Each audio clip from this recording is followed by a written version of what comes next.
일본은 오랜 기간 동안 장기 불황을 겪고 있습니다. 장기 저성장 시대에 들었다고 흔히 얘기합니다.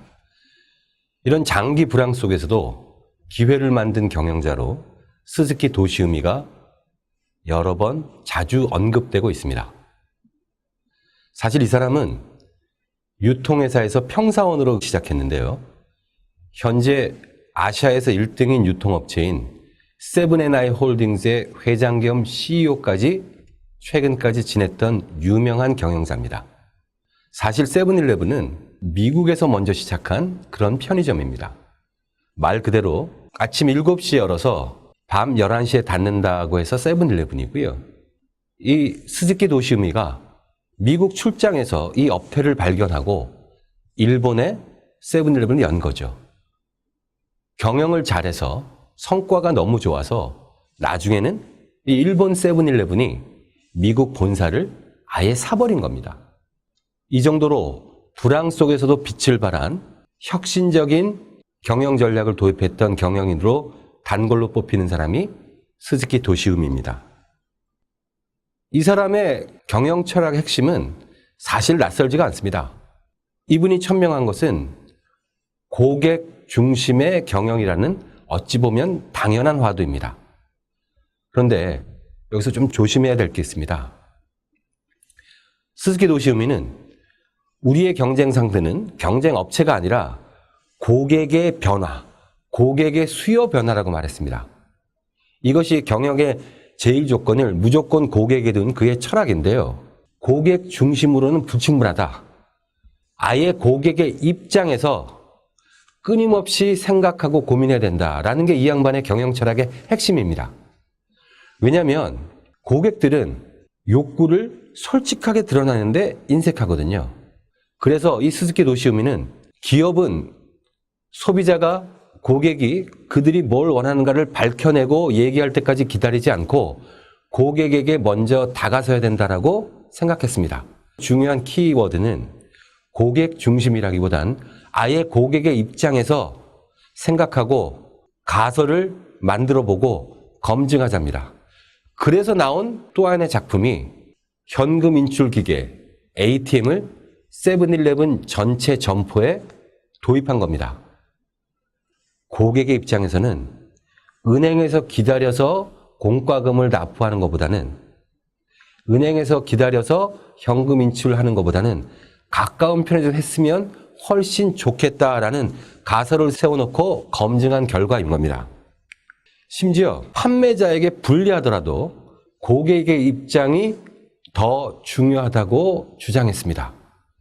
판매자 입장에서 그리고 판매자 입장의 그 범위 안에서 열심히 하는 것과 고객의 입장에 맞춰 올바른 일을 하는 건 의미가 전혀 다르고 세븐일레븐은 언제라도 고객의 입장에 맞춰 바른 일을 하는 게 더 중요하다고 얘기했습니다. 그래서 이 사람은 사실은 사내 내부적으로 말입니다. 고객을 위해서라는 표현을 아예 못 쓰게 만든 적도 있어요. 고객을 위한다는 건 뭐예요? 어차피 나는 판매자인데 이왕이면 고객을 위해서라는 얘기죠. 고객의 입장에서는 뭐예요? 아예 내가 고객이라는 얘기거든요. 따라서 겉으로만 고객 중심을 뜻하는 고객을 위해서라는 표현을 아예 사내에서 쓰지 못하게 만든 적이 있을 정도로 이분은 고객 입장 중심으로 경영을 해왔다라고 볼 수 있습니다. 소비자의 마음 상태, 소비자의 심리 상태를 나타내는 중요한 원칙이 하나 있습니다. 손실 혐오의 성향이라는 겁니다. 소비자는 이익에도 민감하지만 그것보다 훨씬 더 손해에 민감하다는 겁니다. 이익을 극대화하는 방향보다는 손실을 가장 안 보는 방향으로 우선 행동하고 판단한다는 겁니다. 이런 손실 혐오의 성향은 행동경제학과도 연결되는 중요한 개념이지만 마케팅 차원에서 손실 혐오의 성향을 명확히 이해하고 활용한 분은 없다고 생각합니다. 90년대 말에 이 스즈키 도시우미가 일본의 커다란 그 최대 슈퍼마켓 체인인 이토요 카도에서 근무할 때입니다. 때마침 1997년 일본에서는 소비세율이 3%에서 5%로 인상되었습니다. 소비가 둔화되고 그 영향이 오랫동안 지속되었습니다. 이때 스즈키 도시우미는 어떤 걸 기획했느냐? 소비세븐 5% 환원 세일을 실시했습니다. 소비세율이 3%에서 5% 올랐으니 소비세에 해당하는 5%를 돌려드리는 세일을 했다는 겁니다. 한번 생각해 보세요. 이때 주변 유통업체의 반응은 뭡니까? 안 그래도 소비세율이 3에서 5%로 올랐는데 할인을 10%, 20%도 안 될 건데 말이지. 이거 5% 할인에 불과한 거 아니냐? 이거 고객들이 매력을 느낄 리가 없다. 그런데 소비세븐 5% 환원 세일을 한 결과 매출이 60% 증가했다는 아주 초대박을 기록했어요. 그것도 특히 한 벌에 몇만 원씩 하는 아주 고가의 상품 위주로 판매가 올랐던 겁니다. 무슨 얘기입니까? 소비세븐 5% 환원 세일을 만약에 5% 세일이라고 했다면 소비자들은 고객은 별 반응을 안 보였을 거예요. 소비세븐 5%를 돌려드린다는 거예요. 올라간 세금 때문에 안 내도 될 돈을 내가 더 냈다는 그 손해봤다는 느낌을 만회하는 느낌의 표현이 되지 않습니까? 이를 통해서 스즈키 도시우미는 고객 중심의 마케팅을 펼칠 그런 입지를 굳히게 되었다라고 봅니다. 이 스즈키 도시우미가 우리에게 주는 교훈은 이렇게 정리해 볼 수 있겠습니다. 편의점은 흔히 우리가 블루오션, 레드오션 이런 얘기를 하지 않습니까? 편의점과 같은 일반 유통점은 블루오션에 있는 업태입니까? 아니면 가장 대표적인 레드오션입니까? 수없이 많은 사람들이 편의점은 당연히 레드오션에 있다라고 얘기할 겁니다. 그리고 사실입니다. 레드오션에 있으니까 뭔가 새로운 기회, 혁신의 기회는 당연히 어려울 것이고 이 상태만 유지해도 괜찮다고 생각하는 사람들 부지기수로 많을 겁니다.